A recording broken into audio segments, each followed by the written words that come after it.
नमस्कार विद्यार्थी मित्रांनो, स्वागत आहे तुमचं आपल्या या युट्यूब चॅनलवर. आपण इयत्ता 6वी मधील चॅप्टर दुसरा सजीव सृष्टी याच्याशी रिलेटेड महाराष्ट्र टीईटीच्या दृष्टीने अत्यंत महत्त्वाचे म्हणजे जेवढे क्वेश्चन तयार होऊ शकतात तेवढे सगळे क्वेश्चन आपण या व्हिडिओमध्ये कव्हर केले आहे. म्हणजे हा जर व्हिडिओ पाहिला तर तुम्हाला चॅप्टर 2 जो आहे सजीव सृष्टी याचा डबल अभ्यास करण्याची जरूरत नाही. चला तर मग व्हिडिओला सुरुवात करू. क्वेश्चन पहिला काय म्हणतो, शहामृगाचे आयुष्य साधारण किती वर्ष असते? ऑप्शन आहे 10 ते 15 वर्ष, ऑप्शन बी 20 ते 30 वर्ष, ऑप्शन सी 40 ते 50 वर्ष, ऑप्शन डी 60 ते 70 वर्ष. चला तर मग याचा आन्सर पाहूया. इथे याचा आन्सर दिलेला आहे. तर इथे कुत्रा या प्राण्याचे आयुर्मान साधारणपणे 12 ते 18 वर्ष असते. तसेच शहामृगाचे आयुष्य 50 वर्ष असते. इथे दिलेले आहे. ठराविक आयुर्मानमध्ये वेगवेगळ्या सजीवाचे आयुर्मान दिलेले आहेत. यामध्ये शहामृगाचे आयुष्यमान पक्षी सुमारे 50 वर्ष जगतो. तर याचे आन्सर काय येईल तर 40 ते 50 वर्ष हे याचा आन्सर येते. त्याच्यानंतरचा क्वेश्चन आहे, दक्षिण अमेरिकेजवळील गॅलापॅगोस बेटावरील आढळणाऱ्या महाकासवाचे आयुर्मान किती असते? दक्षिण अमेरिकेजवळील गॅलापॅगोस बेटावर आढळणाऱ्या महाकासवाचे आयुर्मान इथे विचारलेले आहे. तर ऑप्शन आहेत 50 वर्ष, ऑप्शन बी आहे 100 वर्ष, ऑप्शन सी आहे 150 वर्ष आणि ऑप्शन डी आहे 170 वर्ष. तर याचा आन्सर येते ऑप्शन डी 170 वर्ष. चला तर मग याचं बुक्स मधलं स्पष्टीकरण पाहूया. इथे दिलेले आहे.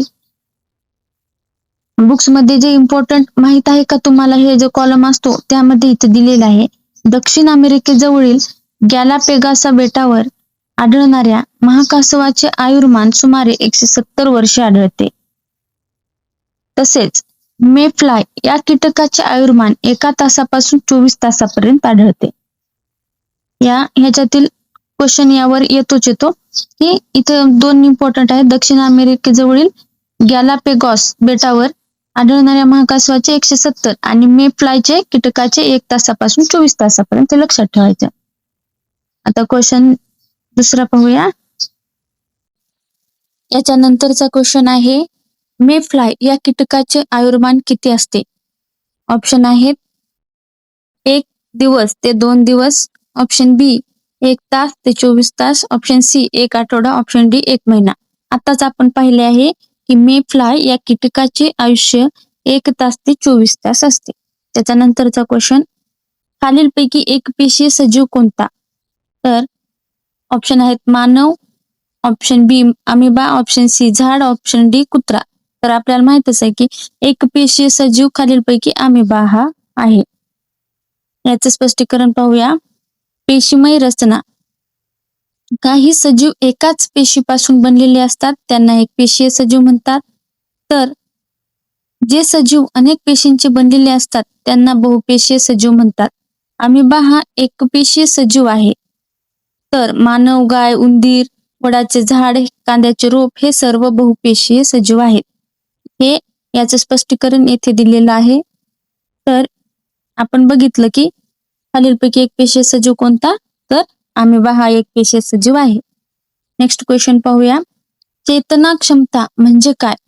वाढ, ऑप्शन आहेत ए वाढ करण्याची क्षमता, ऑप्शन बी श्वसन करण्याची क्षमता, ऑप्शन सी उद्दीपनांना प्रतिसाद देण्याची क्षमता, ऑप्शन डी अन्न बनवण्याची क्षमता.